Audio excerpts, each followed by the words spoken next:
David had everything anyone could wish for: money, power, and a life that seemed perfect in the eyes of the world. But behind the appearances, he felt increasingly empty and alone, surrounded only by people interested in his fortune. Until one day he decided to abandon everything, disguising himself to experience a simple life without luxury or privilege. What he didn't expect was to meet Caroline, a woman capable of showing him that the most valuable things in life are priceless. But when the truth threatens to come out, David will be forced to choose between his wealth or the only true love he has ever known. David observed the restaurant's lounge, with its walls adorned with modern works of art and crystal chandeliers hanging from the high ceiling. The soft music of a pianist in the corner set the ideal tone for dinner, but it all seemed like just more of the same: luxury without meaning. He sipped his wine, discreetly observing his date for the evening, a model known for being on magazine covers and always surrounded by glamour. However, like so many others before her, David knew that this woman was not interested in him, but in what he represented. She smiled seductively as she slowly swirled the wine in her glass. "You must have some incredible yachts," said the model, leaning forward with a perfectly rehearsed smile. "I really want to see yours." David forced a smile, but patience was clearly wearing thin inside him. "What if I didn't have yachts?" he asked, holding his gaze firmly. "Would you still be here with me?" The model laughed, looking away for a moment before facing him again. "Of course I would," she said, touching his hand lightly. "But you have yachts, don't you?" David gently pulled his hand away, disguising the frustration that threatened to overwhelm him. He looked at her with an intensity that made her uncomfortable for a moment. "I have, more than one even, but I wonder if it really matters that much." She frowned slightly, clearly not expecting such a reaction. "I just meant it would be fun, David. You know how these things are." He sighed deeply, moving slightly away from the table and crossing his arms. "Yeah, I know exactly how these things are."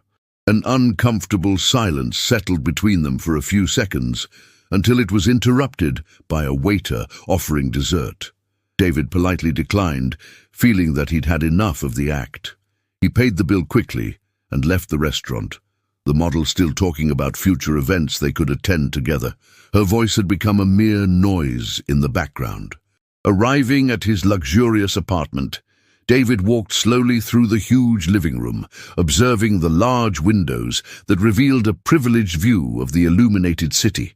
Everything there was impeccable, made to impress, but none of it filled the emptiness he felt inside.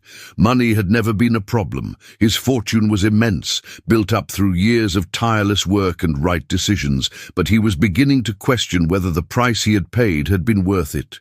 As he gazed at the city glittering below, David realized that he was surrounded by people who valued his wallet more than his personality, people who measured his worth by the size of his assets, not the greatness of his character.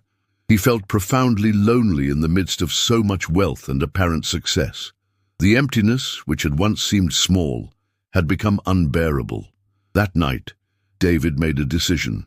He needed to radically change his life. He wanted to experience a world where no one knew who he was or how much money he had, where he could meet someone who saw the man behind the billionaire, someone who valued something more than his money and status. He picked up his cell phone, sending a short message to his assistant. "Cancel everything for the next few months. I don't want anyone looking for me." He knew it was an extreme decision, but it was exactly what he needed. He was determined to find out what it was like to live without his fortune being his main identity. David went to his giant closet, selecting the simplest clothes he owned, discreet pieces that he had never worn in public. He put everything in a small suitcase, leaving behind his expensive watch and other items that would give away his social status. She felt a chill in her stomach as she realized that, for the first time, she was about to launch herself into a totally unknown reality. As he left the building that early morning, without a private driver or security, David realized something strange. For the first time in years, he felt truly free. He knew the journey wouldn't be easy and that there would be difficulties along the way. But for the first time in a long time, he was excited about something genuinely new. As he walked through the quiet streets of the city, David promised himself that no matter what it took, he would find something real. He knew that his wealth would always be waiting for him, but right now, all he wanted was to fill the void that all the money in the world hadn't been able to fill. David woke up to the insistent sound of a cheap alarm ringing shrilly next to his bed. Still in a bit of a daze, he got up and bumped into a chair wedged between the bed and the wall. He looked around and for a moment found the modest little apartment strange. There weren't the large glass windows or the spacious room he was used to. Now he was surrounded by cramped walls, a small bed and a makeshift kitchen in the corner. He approached the sink, washing his face with cold water while looking at his reflection in a tiny mirror above it. She was almost unrecognizable, wearing simple clothes, her hair disheveled and her eyes tired. David took a deep breath, mentally repeating that he had chosen this for himself.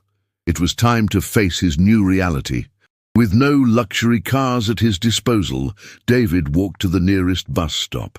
He felt out of place and slightly uncomfortable as he waited with other workers who seemed to know exactly where to go and what to do. For him, that world was completely unknown. The bus arrived, packed with people.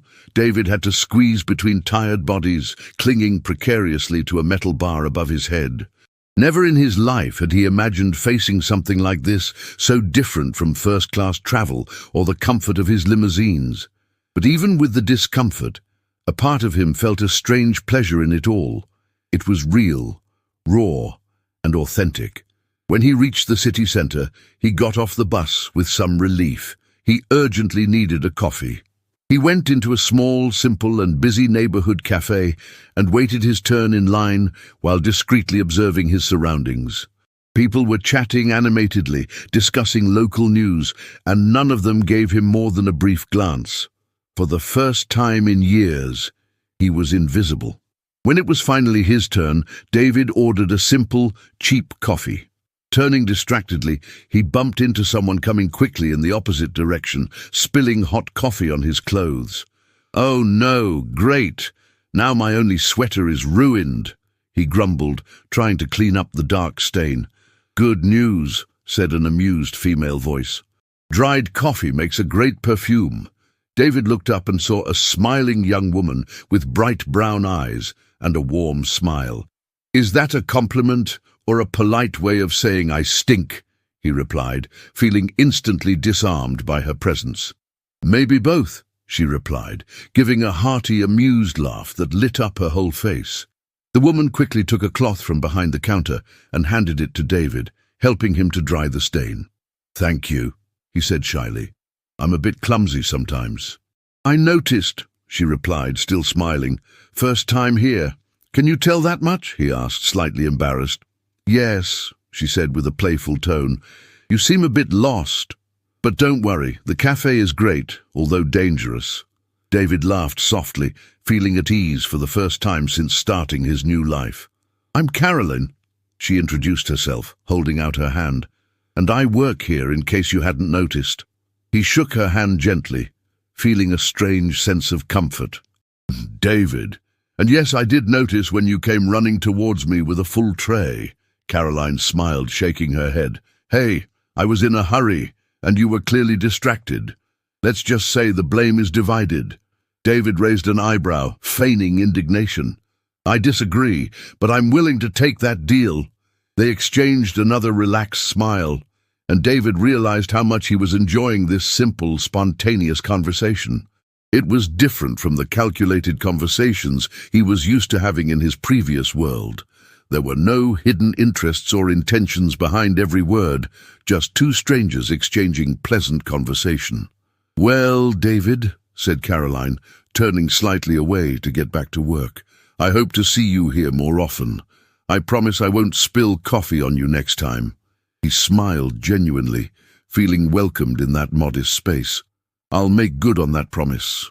As he left the cafe, David realized that there was something different inside him. He was no longer just the billionaire trying to fit into a strange world. Now, he was someone who had just had a real conversation, without barriers or masks. Something about that brief encounter with Caroline had awakened in him a curiosity he hadn't felt for years. Walking through the busy streets of the city, he smiled to himself with the feeling that perhaps there was something extraordinary about that simple life. For the first time, the initial discomfort gave way to an unexpected lightness, a feeling that not all his fortune had been able to buy. Since that incident in the cafe, David had started going there almost every day. It wasn't just the simple, well-made coffee that attracted him, but mainly Caroline's warm presence. Little by little, something unexpected formed between them, a real connection, without any hidden interests or expectations linked to his wealth. One afternoon, while Caroline was preparing a cappuccino behind the counter, David watched her discreetly from a table in the corner. She had a light and spontaneous way of dealing with customers, making everyone feel special. It deeply moved him, who was used to superficial relationships and rehearsed conversations. "Are you enjoying the show?" Caroline asked with a playful smile, approaching with her coffee in hand. David realized he'd been caught staring and felt his face heat up, but decided to take it as a joke. "Definitely, especially when you try not to spill your coffee on people," he replied, smiling back. "Very funny. I don't think you'll ever forget that, will you?" She rolled her eyes, laughing as she sat down briefly in the chair opposite him. "Never. It was traumatic," David joked. After a moment he asked, "Any interesting plans for today?" Caroline thought for a second, and her eyes lit up with a sudden idea. "Yes, actually. There's a community charity event tonight. Nothing fancy, but it would be great if you came with me." David hesitated, but realized that this was a unique opportunity to get to know her better and to get completely out of his comfort zone. "I'd love to," he replied sincerely, feeling a strange anxiety take over him. That evening, David met Caroline at the entrance to the small community hall. The place was simple, modestly decorated with handmade lights and flowers. There were many people chatting animatedly, laughing and working together, preparing food and organizing donations for families in need. David watched everything in silence, fascinated by the genuine kindness present in every gesture. It was something completely new to him. "Incredible, isn't it?" asked Caroline, noticing his attentive gaze. "Very. These people, they don't have much, but they seem so happy and willing to give what they have to others," he said thoughtfully. Caroline nodded, smiling with pride at the reality she knew so well. Often, those who have the least are the ones who share the most. They understand that helping others is what really makes us rich. David felt those words echo deep inside him. He had never considered wealth in that way. Later that evening, Caroline called him over to help her in the event's makeshift kitchen. For the first time in his life, David tried to cook something other than instant coffee, staring at the pans, utensils, and ingredients with obvious bewilderment. "Are you sure you need my help?" he asked, watching Caroline deftly chopping vegetables. "Absolutely," she replied, amused. "Everyone has to start somewhere. Can you cut these carrots?" David took a knife and began to cut slowly, meticulously. Caroline stopped to watch him and started laughing. "Wow, I never thought cooking was so complicated," he complained. "Complicated? You only cut carrots," she teased, laughing even harder. "Exactly, that's precision work," he replied with false indignation. "You make me laugh," she said, wiping an amused tear from the corner of her eye. As they cooked together, David noticed something unexpected. For the first time in years, he wasn't worried about anything other than that moment. There were no multi-million-dollar deals, no appearances to keep up, no masks at all. There was just him, Caroline, and that delicious simplicity that filled every moment. At the end of the evening, they sat side by side, exhausted but happy. Caroline looked at him with a fond smile, clearly impressed by his willingness to help and integrate himself into an environment so different from what she imagined was his usual. "Thank you for coming today," she said softly. "You've made all the difference here." David smiled sincerely, feeling an indescribable sense of happiness and fulfillment. "I'm the one who has to thank you. You've shown me something I didn't even know I was missing." Caroline looked at him curiously. "And what would that be?" He looked at her, reflecting on everything he had felt that night, that the most valuable things in life are those that are priceless. "I've never felt as light and fulfilled as I do now, here, by your side." She smiled sweetly and sincerely, touching his hand gently. "I'm glad to hear that." When they finally said goodbye that evening, David returned to his small apartment with a broad smile on his face. For the first time, the emptiness that always accompanied him seemed smaller, almost non-existent. He felt truly happy, as he had never experienced before, and as he walked alone through the calm, quiet streets of the city, he realized that he was experiencing something much more valuable than all the fortune he had accumulated over the years.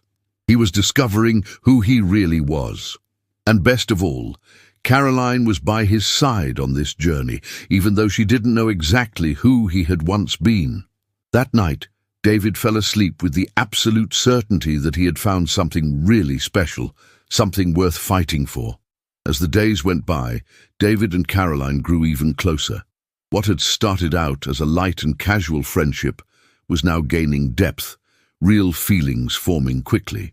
They spent more and more time together, sharing small joys, heartfelt conversations, and comfortable moments of silence.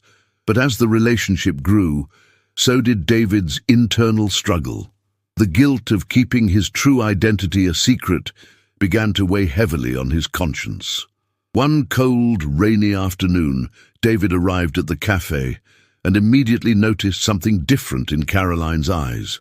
She didn't have her usual warm smile. There was concern in her eyes, something she seemed to struggle to hide. "Is everything all right?" David asked, sitting down opposite her. Caroline took a deep breath, looking away from him to the window, which was wet from the rain outside. "My brother, Lucas," she began in a low, almost inaudible voice. "He needs urgent surgery, but we don't have enough money." David felt his heart squeeze when he saw her anguished expression. For the first time since they had met, he realized how vulnerable she was behind her cheerful, optimistic personality. He felt an immediate urge to help her. He knew he could solve the problem in an instant if he revealed who he really was. But that would mean exposing all the lies he had been living since he decided to change his life. He hesitated, searching for the right words. "I'm sorry, Caroline. I don't even know what to say." She shook her head slowly, her eyes fixed on a distant point, as if searching for a solution that didn't exist. "If I had more money, I could sort this out now," she said in a tone of deep sadness, almost talking to herself. David felt even guiltier. He could solve this problem immediately. All it would take is a quick phone call to release the money. But to do so would mean revealing his secret, risking everything he had built with Caroline so far. He had never felt so torn in his entire life. "Sometimes life poses challenges to test our strength," said David slowly, trying to comfort her without giving away his secret. Caroline raised her eyes, looking at him with a pained expression full of doubt. "What if it's just to break us?" she replied, her voice breaking. "What if it's no test at all, just suffering?" David felt a deep pang in his chest, fighting the almost unbearable urge to tell her the truth right then and there. But insecurity overwhelmed him, the fear of losing her if she found out that he had been lying all along. Still, he knew he had to do something. He couldn't just ignore the pain that was clearly consuming her. "Caroline, you're not alone in this," he said, gently touching her hand on the table. "We'll find a way." She sighed, squeezing his hand tightly, grateful for his support, even if she didn't know the true extent of the help he could give. That night, alone in his small apartment, David couldn't sleep. The anguish of seeing Caroline suffer without being able to help her slowly consumed him. He knew he could solve everything in an instant, But if he did it openly, he would jeopardize the trust they had built together. After hours of mental torment, David made a decision. He couldn't just watch as Caroline suffered. He decided to help anonymously, without anyone knowing. It was the least he could do without revealing his secret. He knew it wouldn't completely eliminate the guilt he felt, but at least it could ease her suffering. The next day, David went to the hospital discreetly and anonymously paid the full cost of Lucas's surgery. The feeling of relief and satisfaction was instantaneous, albeit partial. He knew he had done the right thing, but he also knew that the lie was still there, hanging like a constant shadow between him and Caroline. When he arrived at the cafe that afternoon, he found Caroline emotional, her eyes red and moist from crying, but with a trembling smile on her lips. "It's a miracle, David," she exclaimed as soon as he entered. "Someone paid for my brother's surgery." He feigned surprise, carefully hiding any hint of involvement. "Is that so?" "Caroline, that's wonderful," she agreed, moved to tears. "I would give anything to thank this person. Whoever they are, they saved Lucas's life. I'll never forget that." David felt a mixture of satisfaction and deep sadness. He wanted so much to tell her the truth, to say that he was there for her, that he would always be there to help her. But the lie remained like an invisible barrier, painful and threatening. "Maybe there are still good people in the world," he said softly, looking at her with an expression that carried all his unspoken truth. Caroline smiled, hugging him with genuine gratitude. In that instant, David was absolutely sure of his feelings for her. He was in love like never before. But he also knew that the longer he took to reveal the truth, the greater the pain of betrayal would be when Caroline found out. He